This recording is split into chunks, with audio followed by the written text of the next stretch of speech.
Hello Neena, thank you for calling me. എൻ്റെ പേര് സജി എന്നാണ്. ഞാൻ നാഷണൽ യൂണിവേഴ്സിറ്റി ഓഫ് സിംഗപ്പൂരിൽ അസോസിയേറ്റ് പ്രൊഫസറായിട്ട് കഴിഞ്ഞ 13 വർഷമായിട്ട് വർക്ക് ചെയ്തുകൊണ്ടിരിക്കുകയാണ്. നമ്മുടെ ഹരിപ്പാട് എന്നൊരു മലയാളി ശാസ്ത്രജ്ഞൻ അവിടെ പോയിട്ട് മെന്റൽ ഹെൽത്തിനും മൈൻഡിനും ഒക്കെ വളരെ ഇമ്പോർട്ടന്റ് ആയിട്ടുള്ള ഒരു സ്റ്റഡിയാണ് നടത്തുന്നത്. അതിനെപ്പറ്റിയൊക്കെ വരുന്നതിന് മുന്നേ താങ്കൾ ഇന്റർനാഷണലി തന്നെ ഇപ്പോൾ നൊബേൽ പ്രൈസിന്റെ പ്രഖ്യാപനങ്ങളൊക്കെ നടന്നുകൊണ്ടിരിക്കുകയാണ്. അതിൽ വളരെ വളരെ ഇമ്പോർട്ടന്റ് ആയിട്ടുള്ള ഒരു വ്യക്തിത്വം കൂടിയാണ്. അതെ, കഴിഞ്ഞ 5 വർഷമായി വൈദ്യശാസ്ത്ര രംഗത്ത് നോബൽ സമ്മാനത്തിന് അർഹരായവരെ നിർദ്ദേശിക്കുവാനുള്ള ക്ഷണം എനിക്ക് കിട്ടാറുണ്ട്. ഈ അവസരം ലോകം മുഴുവനുള്ള ശാസ്ത്രജ്ഞരിൽ ചുരുക്കം ചിലർക്ക് കിട്ടുന്ന ഒരു അവസരമാണ്. അതുകൊണ്ട് തന്നെ അത് വളരെ വലിയൊരു ഓണറാണ്. ഇന്ത്യയുടെ honour for all the Malayalis. Sir, എങ്ങനെയാണ് ഇപ്പൊ നമ്മളൊരു വൈദ്യശാസ്ത്രത്തിനുള്ള ഒരു നോബൽ പ്രൈസ് കൊടുക്കാൻ ഒരാളെ സജസ്റ്റ് ചെയ്യുമ്പോൾ അതിന് ക്രൈറ്റീരിയ ഒക്കെ തരുമോ അവര്? നമ്മൾ നിർദ്ദേശിക്കുന്ന ശാസ്ത്രജ്ഞർ എന്തുകൊണ്ട് അത് അർഹിക്കുന്നു എന്നതിനെ കുറിച്ച് നമ്മൾ വിശദമായിട്ട് എക്സ്പ്ലനേഷൻ കൊടുക്കണം. അതൊരു 700 മുതൽ 1000 വരെ വേർഡ്സിൽ നമ്മളത് എക്സ്പ്ലെയിൻ ചെയ്യണം. നോബൽ സമ്മാനത്തിൻ്റെ പ്രധാന മാനദണ്ഡം എന്നത് ഒരു കണ്ടുപിടുത്തം മനുഷ്യരുൾപ്പെടെയുള്ള ജീവജാലങ്ങളുടെ ഉയർച്ചയ്ക്ക് എങ്ങനെ സഹായിച്ചു എന്നും അതുവഴി ലോകത്തിന് എന്ത് പ്രയോജനം ഉണ്ടായി എന്നതും വിശദമായിട്ട് നമ്മൾ എക്സ്പ്ലെയിൻ ചെയ്തിരിക്കണം. ഈ നോമിനേഷൻ പ്രക്രിയയിൽ പങ്കെടുക്കുന്നത് വലിയൊരു ഓണറാണ്. കാരണം മനുഷ്യരാശിയുടെ ജീവിതത്തെ മാറ്റിയ ശാസ്ത്രജ്ഞരെയാണല്ലോ നമ്മൾ കണ്ടെത്തുന്നത്. അത് തിരിച്ചറിയാനുള്ള ഒരു അപൂർവമായ ഒരു അവസരമാണ് നമുക്ക് കിട്ടുന്നത്. ഇപ്പോൾ മെന്റൽ ഹെൽത്ത് ഡേ വരാണ് 10-ാം തീയതി. ഇത് മെന്റൽ ഹെൽത്തിനെ പറ്റി നമ്മൾ സംസാരിക്കുന്ന സമയത്ത് വളരെ ഇമ്പോർട്ടന്റ് ആയിട്ടുള്ള ഒരു മേഖലയാണ് താങ്കളുടെ. അതെ, എൻ്റെ റിസർച്ച് ഏരിയ എന്നത് മെമ്മറിയെ കുറിച്ചുള്ളതാണ്. മെമ്മറി എങ്ങനെ ഉണ്ടാകുന്നു, അതെങ്ങനെ മെയിൻറ്റെയിൻ ചെയ്യുന്നു, അതെങ്ങനെ ഏജിങ്ങിലും അതുപോലെ തന്നെ ന്യൂറോ ഡിജനറേഷൻ പോലെയുള്ള കണ്ടീഷനിലും എങ്ങനെ അത് നഷ്ടപ്പെടുന്നു എന്നതിനെക്കുറിച്ച് പഠിക്കുന്ന ഒരു ശാസ്ത്രശാഖയിലാണ് ഞാൻ വർക്ക് ചെയ്യുന്നത്. ലോകത്തിൽ തന്നെ ഇൻവെസ്റ്റിഗേറ്റർ പുരസ്കാരം കിട്ടുന്ന മലയാളിയാണ്. അതെ, 2024 യൂണിവേഴ്സിറ്റി ഓഫ് ടൊറന്റോ, കാനഡ ആസ്ഥാനമായിട്ട് പ്രവർത്തിക്കുന്ന association of neurons and brain disease എന്ന സംഘടനയാണ് എനിക്ക് ഇൻവെസ്റ്റിഗേറ്റർ പുരസ്കാരം നൽകി ആദരിച്ചത്. മെയിനായിട്ട് ഈ ഹിപ്പോകാമ്പസിൻ്റെ പഠനം പറ്റിയുള്ള ഗവേഷണത്തിനാണ് എനിക്ക് ആ അവാർഡ് നൽകിയത്. പ്രധാനമായിട്ട് ഹിപ്പോകാമ്പസിൽ തന്നെ പല സബ് റീജിയനുകളുണ്ട്. ആ സബ് റീജിയനുകൾക്കൊക്കെ ഓരോ ഫംഗ്ഷനുണ്ട്. ഉദാഹരണം, സോഷ്യലായിട്ട് നമ്മൾ ഇടപഴകുമ്പോൾ ഹിപ്പോകാമ്പസിലെ CA2 എന്ന് പറയുന്ന ഒരു റീജിയനാണ് മെയിനായിട്ട് ഫംഗ്ഷൻ ചെയ്യുന്നത്. അതുപോലെ തന്നെ CA1 എന്ന് പറയുന്ന വേറൊരു സബ് റീജിയൻ ഉണ്ട്. ആ റീജിയൻ്റെ ഫംഗ്ഷൻ എന്ന് വെച്ചാൽ നമ്മളിപ്പോൾ ഒരു പുതിയ സ്ഥലത്ത് പോകുമ്പോൾ ആ സ്ഥലത്തിലെ ലാൻഡ്മാർക്ക് ഒബ്ജക്റ്റ്, ഇപ്പോൾ അവിടുത്തെ ബിൽഡിങ്ങുകൾ അല്ലെങ്കിൽ അവിടുത്തെ സ്പെഷ്യൽ കാഴ്ചകൾ, ഇതൊക്കെ കോഡ് ചെയ്ത് വെക്കുന്നത് CA1 എന്ന് പറയുന്ന ഒരു സ്ഥലത്താണ്. അതേപോലെ തന്നെ ഡെൻഡേറ്റ് ഗൈറസ് എന്ന് പറയുന്ന ഇപ്പോൾ ക്യാമ്പസിലൊരു ഭാഗമുണ്ട്. ആ ഭാഗം എന്താ ചെയ്യുന്നതെന്ന് വെച്ചാൽ, ഇപ്പോൾ നമ്മളിപ്പോൾ ഒരു ഷോപ്പിംഗ് സെൻറ്ററിൽ പോകുമ്പോൾ നമുക്ക് കുറച്ച് ആപ്പിൾ വേണം. ഏറ്റവും നല്ല ആപ്പിളല്ലേ നമ്മൾ തിരഞ്ഞെടുക്കുക. അപ്പോൾ അങ്ങനെ ആ തിരഞ്ഞെടുക്കൽ പ്രക്രിയ നടത്തുന്നത് ഈ ഇപ്പോൾ ക്യാമ്പസിൽ ഡെൻഡേറ്റ് ഗൈറസ് എന്ന് പറയുന്ന ഭാഗമാണ്. പാറ്റേൺ സെപ്പറേഷൻ എന്നാണ് അതിന് പറയുക. അപ്പോൾ ഓരോ റീജിയനും, ഓരോ സബ് റീജിയനും ഓരോ ഫങ്ഷൻസ് ഉണ്ട്. അപ്പോൾ അതിലെ CA2 റീജിയൻ എങ്ങനെ മെമ്മറിയെ അഫക്റ്റ് ചെയ്യുന്നു, മെമ്മറിയെ പ്രോത്സാഹിപ്പിക്കുന്നു എന്നതിനുള്ള പഠനത്തിനാണ് എനിക്ക് ഇൻവെസ്റ്റിഗേറ്റർ പുരസ്കാരം നൽകി അവരെ ആദരിച്ചത്. ശരിക്കും ഒരു ഹ്യൂജ് ഓണറാണ്. കാരണം ഈ അവാർഡ് മുൻപ് ലഭിച്ച ആളുകൾ എന്ന് പറയുന്നത് ബ്രെയിൻ പ്രൈസ് വിന്നേഴ്സ് പോലുള്ള ആൾക്കാരാണ്. അപ്പോൾ അവരുടെ ഇടയിൽ എനിക്കും അങ്ങനെ ഒരു അവസരം കിട്ടുക എന്ന് പറയുന്നത് ഒരു വലിയ ബഹുമാനം തന്നെയാണ്. സർ, ഇത് റേഡിയോ മീഡിയം ആണല്ലോ നമ്മുടെ. അപ്പോൾ ശബ്ദങ്ങൾക്ക് വളരെ ഇമ്പോർട്ടൻസ് ഉണ്ട്.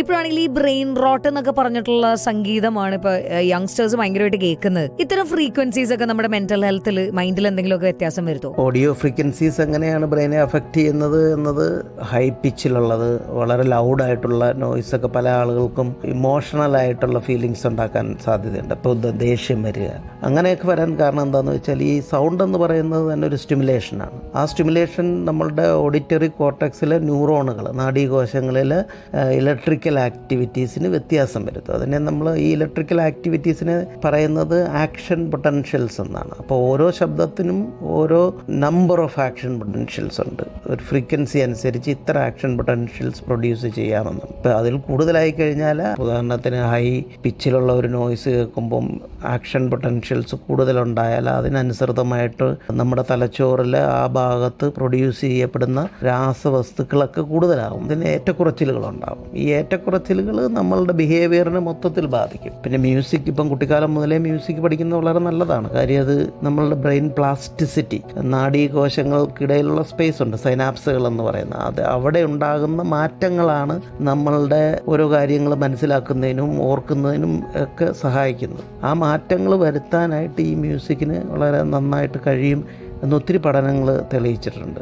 അതിന് മൊത്തത്തിൽ പറയുക ബ്രെയിൻ പ്ലാസ്റ്റിസിറ്റി ഇൻക്രീസ് ചെയ്യിക്കുന്നു എന്നുള്ളതാണ്. അപ്പോൾ ഓഡിയോ ഫ്രീക്വൻസി വ്യത്യാസം വരുന്നതനുസരിച്ച് ആ പ്ലാസ്റ്റിസിറ്റിക്കും വ്യത്യാസം വരും. അത് നല്ല രീതിയിലാവാം, മോശം രീതിയിലാവാം. അങ്ങനെയുള്ള ഒരു പഠനശാഖ തന്നെ ന്യൂറോ സയൻസിലുണ്ട്. അതിനെ നമ്മൾ പറയുന്നത് മെറ്റാപ്ലാസ്റ്റിസിറ്റി എന്നാണ്. ആ മെറ്റാപ്ലാസ്റ്റിസിറ്റിയുടെ വിവിധ വശങ്ങളെക്കുറിച്ചും എൻ്റെ ലാബ് സ്റ്റഡി ചെയ്യുന്നുണ്ട്. ആൻഡ് ഇപ്പോൾ ലോകത്തിന്റെ തന്നെ മെന്റൽ ഹെൽത്തിന്റെ കാര്യത്തിൽ വളരെ ഇമ്പോർട്ടന്റ് കോൺട്രിബ്യൂഷൻ കൊടുത്തുകൊണ്ട് ഒരു സ്റ്റഡി, ഒരു ഇൻവെൻഷൻ അല്ലേ സർ? അതെ, ഇപ്പോൾ ലേറ്റസ്റ്റ് ആയിട്ട് ഞങ്ങളുടെ സ്റ്റഡി എന്ന് പറയുന്നത് എങ്ങനെയാണ് നമ്മളുടെ സോഷ്യൽ ആക്ടിവിറ്റീസ് നമ്മളുടെ ലോങ് ഡേ മെമ്മറിയെ, ദീർഘകാല ഓർമ്മകളെ നിലനിർത്താൻ എങ്ങനെ സഹായിക്കുന്നു എന്നതിനെ അടിസ്ഥാനമാക്കിയിട്ടുള്ള ഒരു സ്റ്റഡിയാണ്. നമ്മുടെ ഇപ്പോൾ ക്യാമ്പസിലെ CA2 എന്ന് പറയുന്ന ഒരു ചെറിയ റീജിയനാണ് നമ്മുടെ സോഷ്യൽ ആക്ടിവിറ്റീസിനെ കൺട്രോൾ ചെയ്യുന്നത്. അപ്പം ഇതിനു മുൻപ് വരെ ഈ CA2 റീജിയന്റെ ഫങ്ഷൻസ് അതെങ്ങനെ പ്രവർത്തിക്കുന്നു എന്നതിനെ പറ്റി വിശദമായിട്ട് അറിയില്ലായിരുന്നു. അപ്പം ഞങ്ങളുടെ സ്റ്റഡീസ് കാണിക്കുന്നത് എന്താണെന്ന് വെച്ചാൽ ഈ CA2 റീജിയൻ എന്ന് പറഞ്ഞാൽ നമ്മൾ സോഷ്യലി ആക്റ്റീവ് ആകുമ്പോൾ CA2 റീജിയനിൽ നിന്നും ചില വൈദ്യുത സ്പന്ദനങ്ങൾ CA1 എന്ന് പറയുന്ന റീജിയനിലേക്ക് അയക്കപ്പെടുന്നു, കൈമാറ്റം ചെയ്യപ്പെടുന്നു. അത് ഈ CA1 റീജിയനിൽ ഉണ്ടാകുന്ന മെമ്മറീസിനെ കൂടുതൽ ദീർഘകാലത്തേക്ക് നിലനിർത്തുന്നതിന് സഹായിക്കുന്നു എന്നുള്ളതാണ്. അപ്പം CA2 റീജിയൻ എങ്ങനെ CA1 റീജിയനിലെ ദീർഘകാല ഓർമ്മകളെ നിലനിർത്തുന്നു എന്നതിനെ കുറിച്ചുള്ള പഠനമാണ് ലേറ്റസ്റ്റ് ആയിട്ട് ഞങ്ങൾ PNAS എന്ന് പറയുന്ന വളരെ പ്രശസ്തമായിട്ടുള്ള ഒരു ജേണൽ പബ്ലിഷ് ചെയ്തത്. ഈ ഒരു കണ്ടുപിടുത്തം സാധാരണക്കാരുടെ ജീവിതത്തിൽ എന്ത് മാറ്റമാണ് സാർ ഉണ്ടാക്കാൻ പോകുന്നത്? ഇതിന് പല ഇംപ്ലിക്കേഷൻസ് ഉണ്ട്. ഇപ്പോൾ ഉദാഹരണത്തിന് ഓട്ടിസം പോലുള്ള കണ്ടീഷനിൽ അവർ സോഷ്യലി ആക്റ്റീവ് ആയിരിക്കത്തില്ല. അങ്ങനെയുള്ള കണ്ടീഷനിൽ ചില നോൺ ഇൻവേസീവ് ആയിട്ടുള്ള തെറാപ്പീസ് ഒക്കെ ഉപയോഗിച്ച് നമുക്ക് എങ്ങനെ CA2 റീജിയനിലെ ആക്ടിവിറ്റി കൂട്ടാം എന്നതിനെക്കുറിച്ചുള്ള സ്റ്റഡീസ് ഞങ്ങൾ കണ്ടിന്യൂ ചെയ്യുന്നുണ്ട്. കേരളത്തിലെ അല്ല ലോകത്തിലെ തന്നെ ഒരു പ്രശ്നം എന്ന് പറയുന്നത് ഏകാന്തതയാണ്. ഇപ്പോൾ റിട്ടയർമെൻറ്റിന് ശേഷം വലിയ സോഷ്യൽ ആക്ടിവിറ്റി ഇല്ലാതെ ഒരു വീട്ടിലെ കാര്യങ്ങളിൽ മാത്രം ഒതുങ്ങി കൂടുമ്പോൾ എന്താ സംഭവിക്കുക എന്ന് വെച്ചാൽ CA2 എന്ന് പറയുന്ന റീജിയനിലെ ആക്ടിവിറ്റീസിന് വ്യതിയാനം വരാം. അവർക്ക് പെട്ടെന്ന് മെമ്മറി ലോസ് ഉണ്ടാവാനുള്ള സാധ്യത. അപ്പം ഓർമ്മകൾ നിലനിർത്തുന്നതിൻ്റെ ഒരു പ്രധാന ഘടകം എന്ന് പറയുന്നത് നമ്മൾ എത്രത്തോളം സോഷ്യലി ആക്റ്റീവ് ആണ് എന്നുള്ളതാണ്. സോഷ്യൽ ആക്ടിവിറ്റി നമ്മൾ നിലനിർത്തുക, സോഷ്യലി ഇൻവോൾവ് ആകുക എന്നതാണ് ഈ റിസർച്ചിൻ്റെ ഒരു സിമ്പിളായിട്ടുള്ള മെസ്സേജ് എന്ന് പറയുന്നത്. Thank you so much sir. ഇനി മെന്റലി ഹെൽത്തി ആയിട്ടുള്ള ഒരു അൽസൈമേഴ്സിനെയും ഒരു ഡിമെൻഷ്യയൊന്നും ഭയപ്പെടാതെ ജീവിക്കുന്ന ഒരു ഓൾഡർ ജനറേഷനും ഒരു യങ്ങർ ജനറേഷനും ഒക്കെ നമുക്ക് ഉണ്ടാകട്ടെ എന്ന് ആഗ്രഹിക്കുകയാണ്. Thank you for calling me. പൊളിയല്ലേ, നമ്മുടെ നാട്ടിൽ നിന്ന് ഇത്രയും പ്രഗത്ഭരായിട്ടുള്ള ആളുകൾ ലോകത്തിന് വേണ്ടി ഇത്ര വലിയ ഡിസ്കവറീസ് ഒക്കെ നടത്തുമ്പോൾ അവരെ നമ്മൾ അറിഞ്ഞില്ലെങ്കിൽ അത് മോശമാണെന്നല്ലേ. നാഷണൽ യൂണിവേഴ്സിറ്റി ഓഫ് സിംഗപ്പൂരിൽ അസോസിയേറ്റ് പ്രൊഫസറായിട്ട് വർക്ക് ചെയ്യുന്ന ഡോക്ടർ സജി ആയിരുന്നു നമ്മുടെ കൂടെ. ടൈം ഫാസിലേക്ക് കൂടെ ഞാനാണ് നീന. ഇത് റേഡിയോ മാൻ 91.9 നാട്ടിലെങ്കും പാട്ടായി.